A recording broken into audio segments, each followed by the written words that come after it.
Good afternoon, everybody. We are here at Get Fresh Bakehouse with Robert Gotterman, our Director of Bakery Operations, and this is our Thanksgiving edition of Cooking with Rob. Take it away.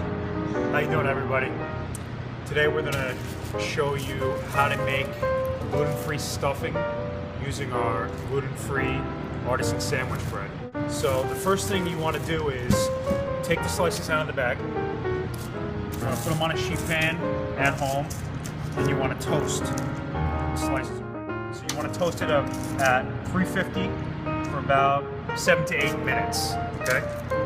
Lightly toasted, not too much. And after you do that, what you want to do is take your slices, and you want to cut them, okay? Depending on what you like, I like my slices a little bit thicker. My pieces of bread a little bit thicker in my stuffing. So you want to take that crusty bread and cut it up into pieces, just like you have here. I've already done the whole entire loaf for you guys. So you put them in a bowl like this, nice and toasted. Next, what you're going to want to do for the stuffing, and have your oven preheated at 350 too. Keep it on 350 after you toast the bread, is we have some parsley, about 1/4 cup, fresh or dried, whatever you have. Fresh is better always. Then you have about 2 tablespoons of minced garlic. You have about 1 cup of chopped celery, and about 2 cups of chopped sweet onion. So you're going to take these, first you're going to get a pan, it's pretty hot. You take about 4 ounces of butter. All right, it's a decent amount of butter, but this will be better that way. You want to melt that. Get it going. Get it going. Make sure your pan's not too hot. You don't want to burn the butter, all right? Simply what you're going to want to do, after that butter is pretty much all melted out, add your onion. Add your garlic, add your parsley, right to that, all right? This is gonna be your mirepoix for your stuffing. Pretty much every single stuffing is made with this base. Sometimes people add carrots. You could add thyme too if you wanted to, but this is the basic. You're gonna sweat this down until the onions become translucent, and the celery is tender, so about 4 to 5 minutes, depending on how hot your pan is. Use a little bit of kosher salt and ground black pepper to that. In the meantime, while your vegetables are sauteing, over here I have about 4 cups, which is about 3 apples, cubed up, and about 1/4 cup of cranberries, all mixed together. You could use raisins if you wanted to. You could add sausage to the stuffing if you wanted to, turkey, sausage, whatever you preferred. I like Fuji apples. I think they're the best for cooking and baking. They're not as tart as Granny Smith, and they're also sweeter than Granny Smith, and they hold up in the oven quite well. You can see that it smells good already. It does smell very good. Getting into the Thanksgiving mood here. We are. We really are.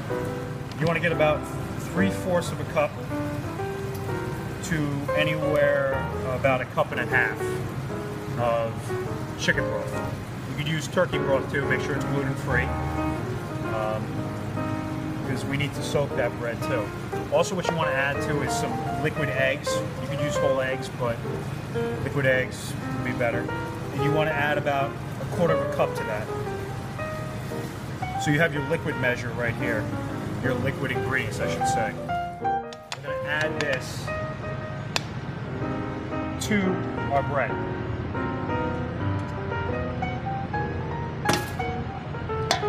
Get this out of the way.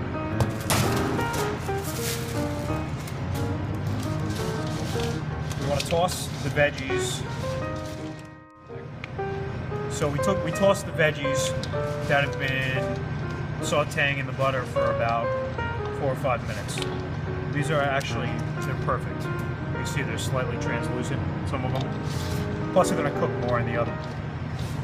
We're tossing with our bread. We're getting all that butter coated in our gluten-free bread.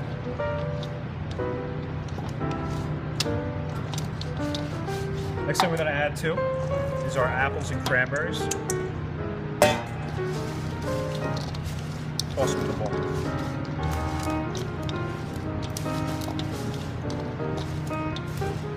Now toasting that bread prior to actually baking it together is going to help keep the stuffing from being mush. You know, sometimes you go out for the holidays, you go to your family and stuff like that, and you get stuffing and it's like mush. It's like baby food almost. This is going to keep the pieces nice and crispy.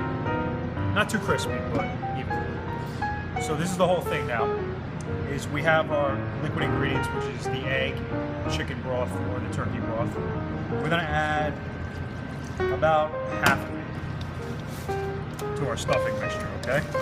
Because the only reason I'm adding half of it is because I don't want to completely saturate the bread. I want it to be moist.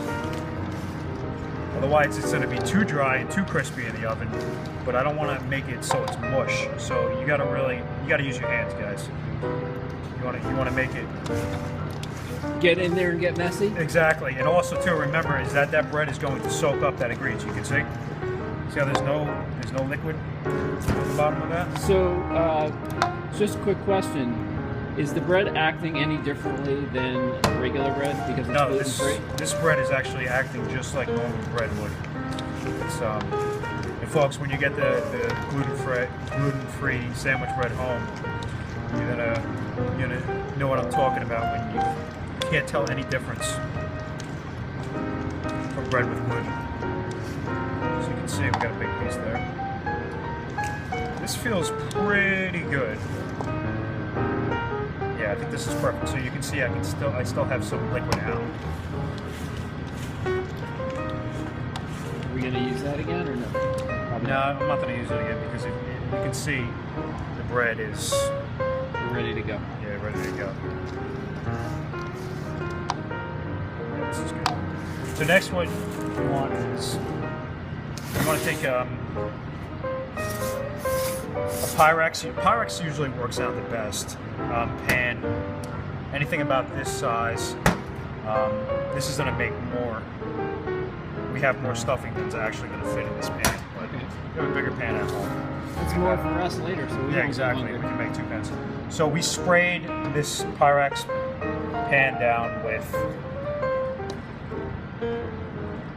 pan spray. We use canola spray. Make sure it's gluten-free. Otherwise, it defeats the purpose of making gluten-free stuffing. Exactly. All right, but you can see. I mean, this is really a nice color. It smells like Thanksgiving in here. It does. It really does. Like I said, you can add sausage if you wanted to. You can add pecans. You could add almonds. Whatever suits you. Be creative. So it looks like you're going just pretty much to the top of the Pyrex there. I am. Not going to go too far over, and you're going to flatten it out. Yep, flatten it out. Okay.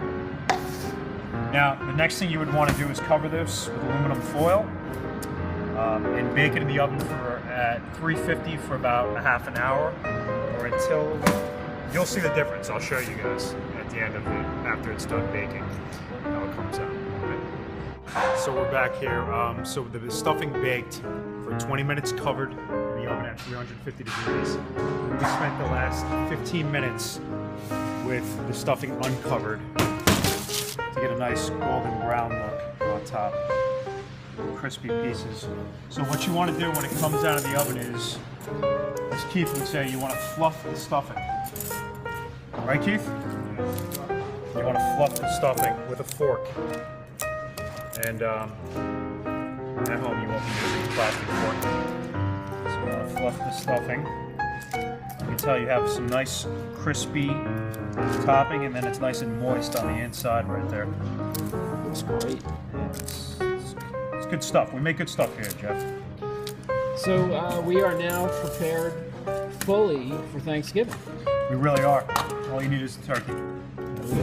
Enjoy. Happy Thanksgiving. Happy Thanksgiving.